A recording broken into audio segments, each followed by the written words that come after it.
See a few more people coming in the room. All right. Well, we're going to do another prize giveaway, and I have Kristen here from apartments.com to tell you a little bit about them and give away AirPods. AirPods. Yes, AirPods. I get the. All right, let's hear a little bit about apartments.com first. Hi, everybody. So before I get started, I have a question, and I'd like all of you to answer honestly. How many of you know that apartments.com is more than just apartments? Woo! Well, for those of you that aren't aware, apartments.com is so much more than apartments and Jeff Goldblum.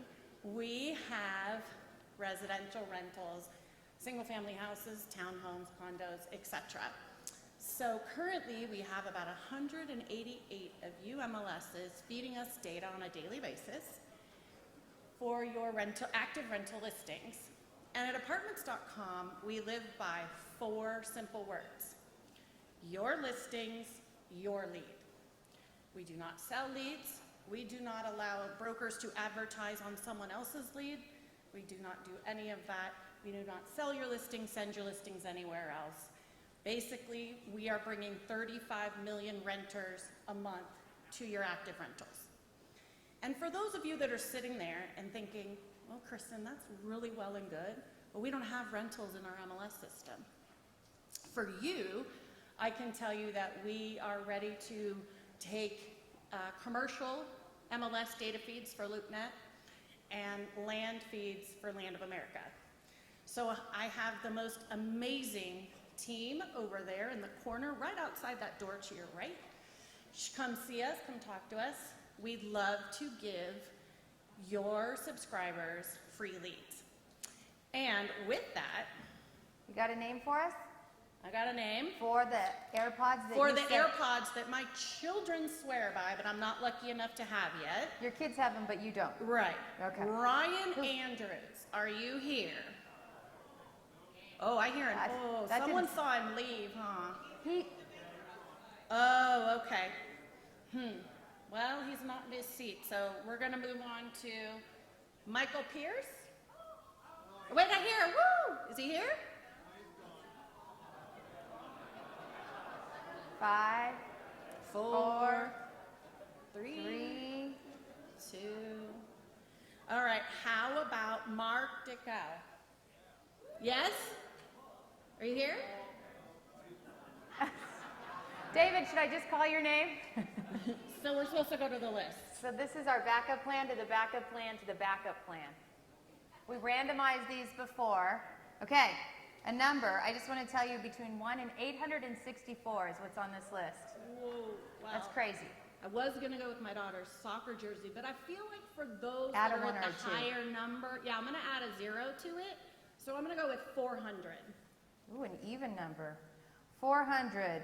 Ryan Bleggy from Naples Area Board of Realtors. All right then. Good job. We'll go right around there, or you can come on board and we'll go around. We'll go around. Whatever. We'll get you. All right. Well, thank you very much. I appreciate that. And now we're going to jump right into our next session, which I get to moderate. I'm very excited about. So if I could ask my panelists to come on out and have a seat, please. Rebecca Jensen, Emily Chevenier, should I say it? Pretty good. No. I'll let you fix it. You're good. And Deanne Golden. Thank you, ladies, for joining us. All right. So in case anyone hasn't heard, there's this new policy statement that's going on in our industry. Seeing all kinds of tweets about it. But I want to start off by saying, actually, will each of you go through and just say your name and where you're from, and Emily, if you'll correct what I did to your last name. Rebecca Jensen, I am the CEO of MRED out of Chicagoland. I'm Emily Chenevert. I'm the CEO of the Austin Board of Realtors and Actress MLS. I'm Deanne Golden. I'm current president of Atlanta Realtors Association in Atlanta, Georgia, and also senior vice president with Berkshire Hathaway. Thank you, ladies. Okay, so I want to set the stage and just point out that policy that we're talking about today was issued 45 days before the meetings that are happening in San Francisco. So I think we should talk about celebrating that happening, that we actually have the opportunity to engage all of this up until there, and it's not coming out the week of. I think that's worth celebrating and recognizing that we have this opportunity. So good job to all those that made that happen. And please make sure and engage in the conversation. All right, so first of all, I want to start off by saying we've got this proposed solution, but I think if we took a second and talked about what's the real problem we're trying to solve. So if each of you could kind of give me your thoughts and ideas, what are we trying to solve to make sure we've got the right solution? Go.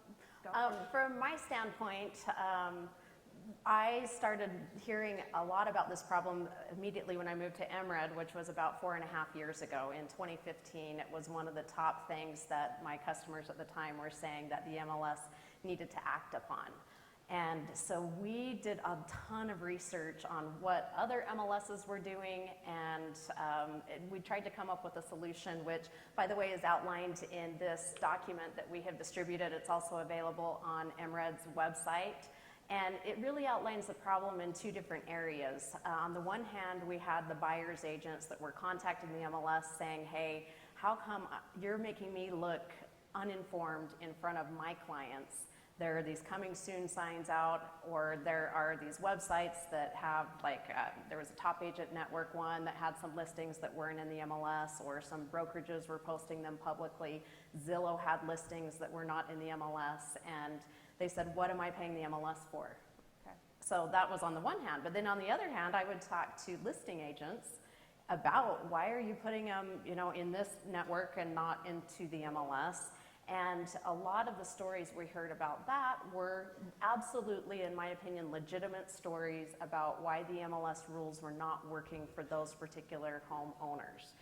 Some of them had to do with privacy, but some of them had to do with the listing was not quite ready, and that listing agent wanted to get the listing agreement signed, but they didn't want to have the countdown clock start ticking if there were still repairs that needed to be done, or there were some really sad situations that came, stories of people that wanted to have privacy because one had cancer and didn't want anyone to know. There's legitimate reasons. They wanted to, yeah, and so there were a lot of stories that came out of our research, and so that's why we ended up doing a private listing network. Okay. And just to clear, if you want to show that again, Oh. Rebecca, the MRED did just publish this paper. It's on their website, and not only does it cover what you did at MRED, but it talked about a lot of other organizations. So make sure you guys can go there and get that and print it out. Deanne, tell me a little bit, as a broker, and I know you've been very active in your market about this, what's your thoughts on it? And give us some insight there. As I've listened today, and I've listened to a lot of C words, I think the root of the problem, if I could summarize it in one word from where I sit, has been confusion. And that's a C word that we've not brought out, but it's a C word that has caused a lot of animosity between what I call the co-opetition, the competitors that are trying to cooperate to put people in homes. There's been lack of clarity. There's been lack of clarity from the national level, the local level, multiple levels, agents. And so if we've all been confused, imagine what that has done to the consumer, which you and I are too, everyone in this room. And we've propagated this whole new definition of terms. And I call them the oxymorons of our business: the pocket listings, the hip listings, the sleeve listings, the quiet listings, the whisper listings. I mean, I had to go to Wikipedia to get a definition of what any of this was. And so to me, I think the problem has been the confusion. And I am so grateful that we are having this healthy conversation to get clarity. 2020 is a good year to have clarity, isn't it? It's a good one. Absolutely. I like that. Emily, what do you think if we don't address this now, if we don't fix it? What are you thinking? Do we end up in an alternate universe? Does MLS go away? What's your thoughts on if we're not talking about it now, if we're getting clarity in 2020? I'm generally not doomsday, so I don't think we're all ending yet. But, Okay, and good. the sky's not falling to my knowledge. But let me first answer your first question, which is what's the problem, right? Oh, yes. I think it depends on who you ask. Art Carter's problem was he was looking to consolidate IDX and VOW policies, and that was something that NAR said they were setting out to do in 2020, and now they've sort of gone sideways with this conversation about cooperation. So I think the problem is really dependent on what trends you're seeing in your marketplace, and I think a problem statement actually at the top of this policy recommendation would be really valuable, because the problem with coming soon is different than the problem with off-market. And even the way that you might define the problem with coming soon might be really different than the way that your colleague or neighbor does. So I think having clarity around what problem we're solving would be really great. Yes. So this one's totally on the spot, but do you have what's the statement at the top? You No, wanna kick us I off? mean, no, because We just need to work on it. well, I That's what mean, you're this saying. speaks a little bit Yeah. to the process, though, Yeah. right? Is that Art, to my understanding, brought a recommendation to the committee. The committee talked about it and then went sort of a different direction. Totally understandable. That happens, and that's a good thing. We should be able to move nimbly and evolve as we're having conversation about all of the problems and the industry trends that are facing our businesses. I do think, though, that if we're going to take a step in another direction, we've got to be crystal clear on what outcome we're working towards. And I'm not sure that this policy does that for me. And I'd just like to clarify, because I'm actually on that issues committee where this was first discussed. And so what Art brought forward was a different segment of the meeting. Yeah. So this actually came as an item from the floor from brokers saying, hey, this is a real issue. These pocket listings, again, are making the MLS less valuable. So Well, just That's clear- awesome context. Is that available in writing and documented somewhere? what? Like that's the way that the meeting unfolded. I think there's been a question about transparency. I think our process has certainly improved given the fact that we've had a long time or more time to talk about this than we normally do when it comes to NAR policy. But I think there being more transparency and clarity in the process to date and the process moving forward would be very helpful as well. So if we could just talk about one where the committee is that came, CMLS is part of the relationship with NAR, is our NAR CMLS partnership is we have 3 appointees, the Technology and Emerging Issues Advisory Board. It has an acronym, it's much easier. So 3 appointees, and it's made up of a group of brokers and agents. And so Rebecca, you're one of the CMLS appointees this year, so maybe you could share with the group a little bit of how that process, that'd be helpful. Well, Clarity. So we've been, on that particular committee, we've been heavily utilizing the Realtor Hub that I think we've talked about several times, even just today. And so I highly encourage everyone to go onto the Realtor Hub and just post issues, because there was definitely a lot of conversation happening, not just there, but I mean on Facebook groups and on various Comments. things throughout the industry. And even going back to how MRED looked at that, we were reading the same Facebook groups and reaching out to MLSs across the country. And it seems like MLSs are individually trying to solve many of the very same problems. And so that's where that committee, whose job it is to really vet policies. It's very common for that committee to receive letters of issues or recommendations from groups. And so if you have an issue, I mean, feel free to send it to Rodney or Danae, because Not me, I I mean, say bring it forward. because, I mean, Or tell me. we can all, because that's the nice thing with CMLS, though, is that we That's are true. working with NAR to help solve common issues. And so that's what happened, is that committee vetted it. We looked at a bunch of different things, and at the end of the day, that's the recommendation that came from that committee, whose job it is, again, to make recommendations to the main policy committee that will be meeting in San Francisco in a few weeks. Okay. All right, so I think we've talked a little bit about the problem, and now if we dive into the specifics of the solution on clear cooperation. Deanne, I think you did tell me that your license plate says what? Coming soon in the Peach State. Head appraiser in Georgia gave me a license plate, and it's not a real one, but he sent it to me, and I guess I've gotten kind of known as an advocate for this. But I think it's important to say why he did that is because, you know, in a market like Atlanta, where 5% of every 15,000 appraisals that he has done this past year, he had a challenge comping it out. He had a challenge addressing appreciation in markets because he didn't have access to the data, which I've heard data so much today. And so in our world, you know, it goes beyond the agent that if we're spending in NAR's last home buyer and seller report, you know, the average buyer, the average person wanting to open a door and have a home for themselves and their family and their loved ones, if they are going at least 10 weeks and narrowing it down to 10 homes to go into the homes after we've done all the data and all the searches and all the amazing things that you do You know, when we're putting the heart and soul of the American dream into the houses, you know, and then we drop them off, and they call us only to say, but Deanne, why didn't you tell me about those 4 properties? Or I drove by on the way to dinner and I saw these signs, and we've spent 3 days with you and you're supposed to be the expert.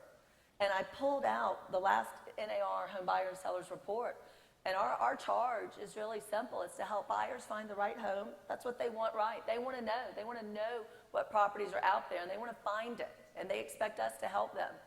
The seller wants us to sell their home. They want us to do it right.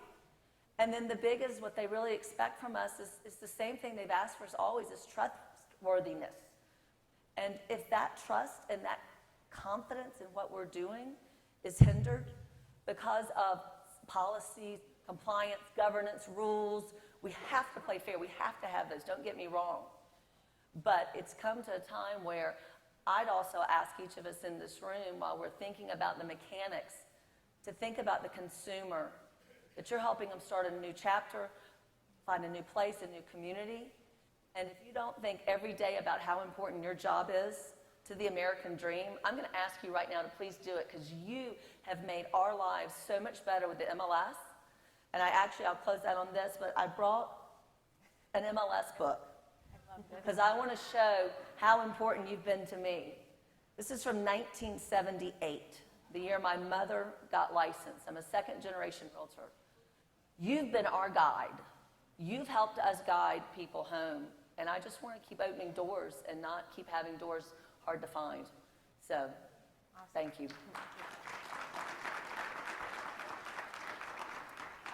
Emily, you guys have had, as I understand it, it's a pretty, it's happening a lot in your market. We keep things weird in Austin. Yes, that's right. That's the city. We were there a couple years ago. Yeah. And we had fun with that.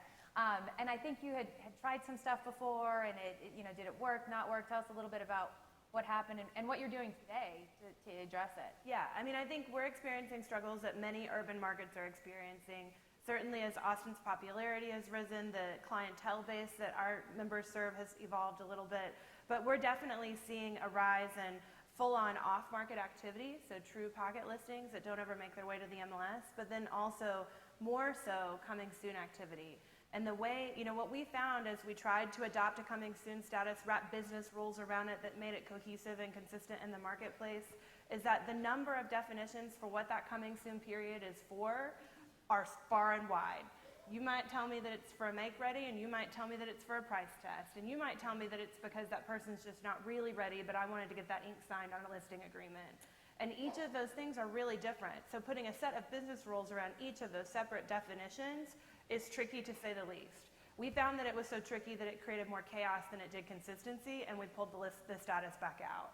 I feel now that this policy will force our hand in providing that status again, and I'll be back in a position of chaos. And I don't say that because I'm against this conversation. Let me be crystal clear. I'm absolutely in support of us being bold in addressing issues that are important to our industry and to saving the MLS. I'm not in support of those policies feeling like they are not operable or that they cannot be implemented with some consistency across those marketplaces as well. Okay. Well, I think that takes us right. Rebecca, you did institute something at MRED. Yep. Just a quick summary of that in case somebody isn't aware of it, and then how has it played out in your market? Has it made an impact on? Yeah, so we've had a solution in our market for 3 years now. And it includes a policy that is extremely similar to the one going before the NAR. The 24-hour rule was something that we thought was very important, and I know that there's been a lot of discussion about that particular piece of it. Is it too short? Is it not short enough? Some people think it should be instantaneous. We did it at 24 hours because we held a ton of focus groups with our agents. And again, they were very clear to MRED saying, well, if you don't do it right, we're just not going to use you. We're going to continue to use the Facebook groups and the top agent networks, and then your value will just continue to diminish. So there was definitely that threat there. So we came up with what we call the private listing network, which is essentially designed to be a place that is an agent-to-agent communication tool. And the 24 hours was able to be implemented effectively because the private listing network that we implemented was only a stripped down set of fields. There were very few required fields. I think on our first iteration, we might have had just 12 required fields. And by the way, price was not one of them. One of the big use cases was we want to test the price. Yes, they want to test. And so our statistics, which are included in this report, are very interesting because the majority of listings that go into our private network are transitioned to a standard listing. And more of those, like I think it was 96, 94, something percent changed their price, but more of those increase the price from the private listing network than decrease the price, because that is a good test bed. But we saw a lot of MLSs that were doing coming soon statuses that had artificial timelines saying, okay, you can only be in this status for 20 days or 3 weeks or whatever. And our agent said, no, that's not going to work for us, because again, there was a different use case that, you know, mom's on hospice and we're painting and it could be any day now, but we're not going to give her a deadline. I mean, oh, that's, sorry, no pun intended, but those are some of the stories that took a turn. I mean, it just, we heard all of these, and again, it was like the MLS shouldn't be dictating to the agent what's best for that consumer, because at the end of the day, we are supposed to be pro-consumer. And so we need to have policies that enforce cooperation, which this does, while at the same time balancing all of those various stories that we heard. There may have been another headline that I didn't want to use today, but MLS is not treating agents like children. I think I saw that on Inman. It really didn't say that if you read through it, but obviously the title made me click on it. Are you But suggesting that an Inman headline was used for clickbait? I didn't particularly like that one. But what I'd like to go is taking to that conversation is, Ian, you were at the Realty Alliance meetings a few weeks ago where they talked about it, and I heard the conversation was maybe a little lively. So I thought maybe you could share with us a little bit about what was the broker's perspective and viewpoint, what were they concerned about, and just talk us through that. Sure, I'm happy to. And John Cole did an amazing job also of kind of addressing this earlier. And it is something that when you sit in a room of brokers like myself and principals, we have to be respectful of both sides of the business equation. I've got a list as long as you can imagine for all the pros, and I've got a list as long as you can imagine for all the cons. And needless to say, in my position as president of Atlanta Realtors Association, I started hearing them, and now with what I've been speaking up, I hear them even more. And so we've got to be respectful of the different sides of the equation. That's so important. But, you know, I was just back and I was showing them, I just did some clip art on some of the biggest headlines in the past week or two. And I think if I could ask one thing, I want the MLS, I want the brokers, I want us to own these headlines and tell the story to the consumer that we want them to know about how committed we are to earning their respect and helping them with the next best move and guiding them home into making the best investment. And when you start to talk to consumers, and this was something that came out in the Realty Alliance, and so I'll summarize it with that, was we really did get to the heart of the issue. If we're confusing the consumer again with what we're doing, then we're not doing our job and what we have committed, particularly under the Code of Ethics, those of us that are realtors, are doing. And in Realty Alliance, and you know, I think we are so excited that we are ready to get this out. I've been on task force since 2013, and I'm ready to at least have this conversation, and not just when the market rebounds just a little bit, we look the other way, because now, you know, there's a few more listings, and oh, it's gone away, it's fixed itself. It hasn't until we do something about it. And so in Realty Alliance, they were so supportive that this conversation is being had, heard, decisive action is being taken. A letter that John mentioned was sent in support. We are going to ask you for consideration about the 24 hours. Again, because when you're a broker, it is very hard to get up from that seller's table and the next 24 hours have the sign, have the photos, have everything. And then if we are going to be able to have a wonderful coming soon status, which in the right way, it is a beautiful thing to allow the reality of what we do to get the home ready to be there. But in my world, the 44,000 members of FMLS can see it, we know it, our credibility isn't shot because we don't know what's out there. And I will just close with one other thing. If there's one other ask, is you go back, engage your local leaders, engage your state leaders, That was one thing that was on my docket as president of Atlanta Realtors, was if I was confused about this, I knew my people were. And we went and got the leaders of our MLS, we got the Georgia Real Estate Commission, we got the head of the Georgia Appraisal Board and a very big spokesperson, and the GAR Legal Counsel, and we started talking about this. And we did hot topics panel to educate our agents so that they could be better amplifiers and not filters of what we're trying to do. Well, and from the committee standpoint, the 24 hours thing, remember the trigger of that is when it is advertised to the public. So there's nothing that says that if it's not ready to go in and the photos aren't done, and that is not affected by this policy. But if you're going to take all the photos and post them out on the public, On Facebook. then it's obviously ready to be marketed because that's what you're doing. And so that again was at the heart of the 24-hour. Okay. I guess as I think about, one of the questions that you asked us to think about was if cooperation is the hill that we're going to die on. And when I think about how to define cooperation, I think back to the Code of Ethics, Article 3, which says that cooperation works when it's in the best interest of your client. But there are times that that listing in the MLS may not be in the best interest of your client. And that's when most of you use a waiver opportunity to allow for the listing not to be provided. This policy speaks nothing to that opportunity, has no rules or regulations with regards to the waiver, so that when cooperation is not in the best interest of that client, you can fulfill your fiduciary duty to him or her and ensure that the listing does not proceed in that manner. And I think that that's just an example of where we're not that far apart. The conversation is being had, and that is half the battle in this industry, but it's not quite there. And I guess I still have process questions around how we're going to get it there and how we're going to have that conversation meaningfully, which I know is tricky in a governance structure that is large and arduous and feels overwhelming. But we're going to have those conversations to make the intent of this policy, which is good and bold, operable. Okay. Well, can we jump to that? Well, we have a few minutes left, but I thought if we could spend the last little bit talking about what is some of the things we've been hearing pushback on. What do people need to be thinking about? So you mentioned the time. So that I've got a couple of things here, but do you guys have a few ideas that you've been hearing that you'd like to talk through? Well, I still have general questions about how to manage the vow policy in regards to what happens with our coming soon status, in regards to the way that different people are going to implement this in different ways. I just think that there is huge sensitivity to what is pushed out publicly, and remember that to the consumer, the difference between IDX and vow doesn't matter and is not a thing. So it's all on the internet when it's on the internet. And I think that addressing those privacy concerns, being able to articulate the difference between them, and address when things will be managed in vows versus when they will just live in private networks in the MLS is going to be a significant hurdle to overcome from a communication standpoint, but also potentially from a liability standpoint. Okay. Rebecca. I guess I get a lot of people asking, do my brokers like this? Are they supportive?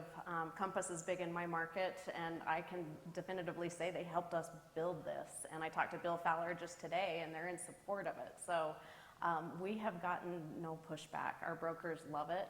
And so I think that it is a hill that MLSs need to die on as far as cooperation. That is our job. That is the basis of the books and the original clubs. I like that. Deanne. I can just echo everything you've said because I am hearing it. And to the brokers that are not clear yet on the policy, I mean, I walked this morning with John and I heard his phone ringing. And so the education piece, I think, is going to clear up a lot of some of the, again, confusion that even with a new policy and not understanding it fully. And so we've got to focus on that education piece for one. I do think you need to listen to the brokers in the market that have concerns because of their business model. And we've got to encourage all the different business models. Of course, we've got to do that. But there's, again, like I said, and we don't have enough time, but you've got the pros and the cons, and each side feels very, very impassioned about their position related to their business model. And so that's got to be a part of the discussion, and I would encourage it. I'm so proud of NAR for opening up the mic, but we've also not really taken the time to listen to the consumer. We've started doing informal little polls and with agents and with the consumer, and they don't understand these terms. They don't understand. And when you sit down and you try to explain to an agent, I mean, I have to manage through 6 different MLSs. I have the privilege, let me rephrase that. But, Why, thank you. and I'm licensed in multiple states. And, you know, it's 10,000 members of Atlanta Realtors, and I'm directly over 1,700 in our Berkshire Hathaway that I work with. But when I have to stop and understand the rules in this MLS, and understand the rules in this, and understand the rules in this, and then I've got to explain to a seller now, well, I can do this, but I can't do that. But if I do this, I might get in trouble. They just want to buy a house or sell their house. And so those are the pieces, and not restricting the business models out there. And our wonderful speaker before did bring up the business models. And you've got to understand now with these renovation products that are coming out, you know, if I'm going to be using one of those and now I'm going to be in a market trying to compete against an iBuyer who's now a seller, who's now really off market, getting the home ready to be in perfect, pristine condition, yet I'm on this side trying to do the right thing for the seller who maybe could not really put the home in the best light, and I need 45 days for a renovation, and I'm doing it through a product. We've got to pay attention. We definitely have some more conversations to have. But Opportunity. I think, one, I just want to tell you, CMLS is planning after this, as you're getting that feedback, send it into the NAR website. We're going to be working with them to find out what that is, and then we'll be doing a webinar in the next few weeks before we go to San Francisco, just to keep giving you as additional information as we can. If you'd all, you did an excellent job. Thank you very much. I appreciate it. I thank my you. panelists. And Thank you all. thank you all.